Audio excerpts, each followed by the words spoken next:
Good evening. I'm sitting on the stairs. Change is as good as the rest, I thought.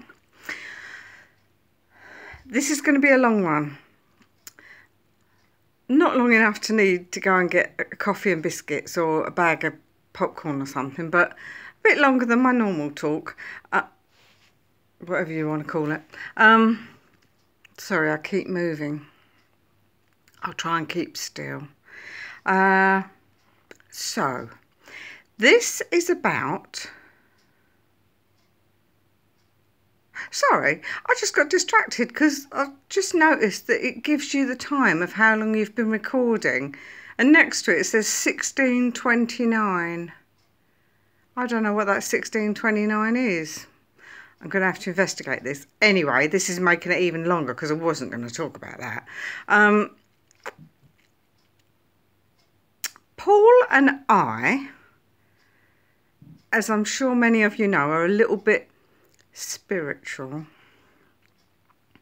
I also think we're telepathically linked. I know at least a dozen of you have just turned off. Anyway, I'm going to tell you something that happened years ago.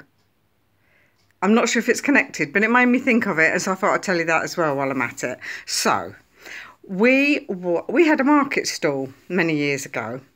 We were working on this market stall, and it was coming up for Christmas. So I went off to do some Christmas shopping and left Paul in charge of the stall. When I came back, he said to me, "There's a message for the girl on the stall opposite us. From the spirits."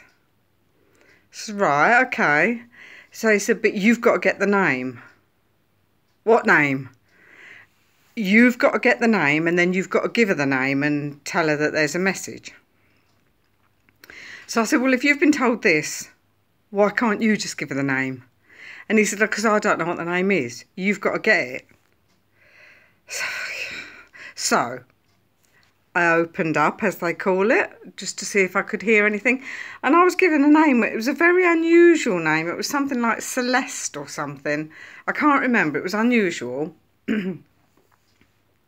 Well, this girl on the stool opposite us twigged that we were talking about her. So over she comes, and she says, "Are you two talking about me?" And I said, "Yeah, Paul was just saying that I'd got to give you a name. And the name is," told her the name. And she was like, "That's my grandmother's name. But she's not here. She lives in Barbados."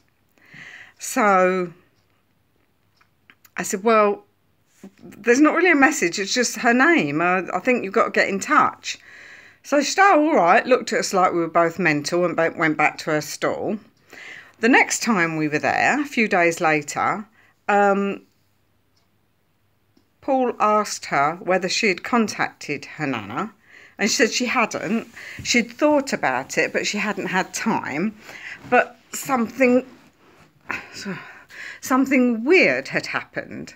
She's got these earrings that she's worn for donkey's years, and as she was coming out of her flat, one of the earrings, the front bit, shot out of her ear. She said it didn't just fall out, it shot out. She said it was really strange, so she picked it up and mended it. And then a few hours later, it did it again. So Paul said to her, "So what do you think that means?" She said, "I don't know." And he said, "They're telling you that you're not listening." So she seemed quite impressed. I was quite impressed with that as well. It wouldn't have occurred to me. So he said, "You've got to ring your grandmother." So the next time we saw her, a few days later, she told us that all of her family lives in Barbados and she's not very good at keeping in touch. And she rang home and her mother was all frantic, said, "We've been trying to get hold of you for days. Your grandmother's really unwell." And she had changed her phone and hadn't thought to tell her family back in Barbados. So that was very interesting. And it was a bit weird. I couldn't quite make out why Paul was told that I'd got to give them or get the name. It was really weird, but it was as if the spirits had used us together sort of thing. Anyway, I can see my reflection of my phone in my glasses is annoying me. So, I can't see you now.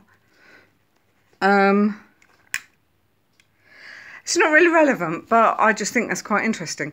Anyway, last night, well, I don't know when it was, because you don't really know when you've had your dreams, do you? But when I woke up, I remembered that I'd had this really quite vivid dream, but it was very unusual for me,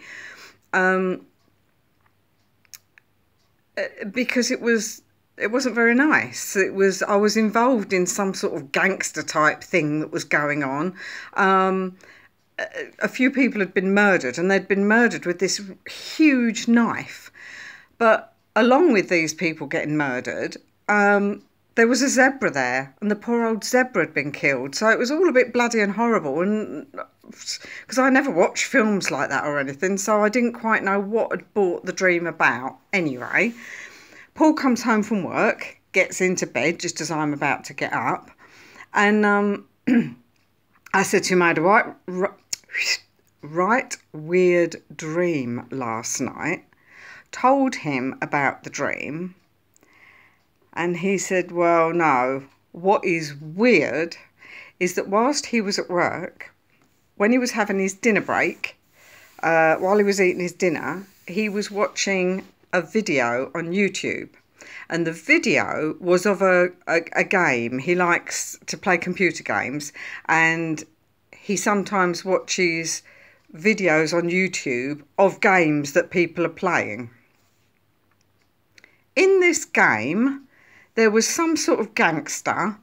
There was a murder going on. It involved a great big knife, and one of the characters was wearing a stripy shirt, and another character said to him, "You look like a zebra in that shirt." Now, that's a bit weird, isn't it? Oh, your comments, please, people.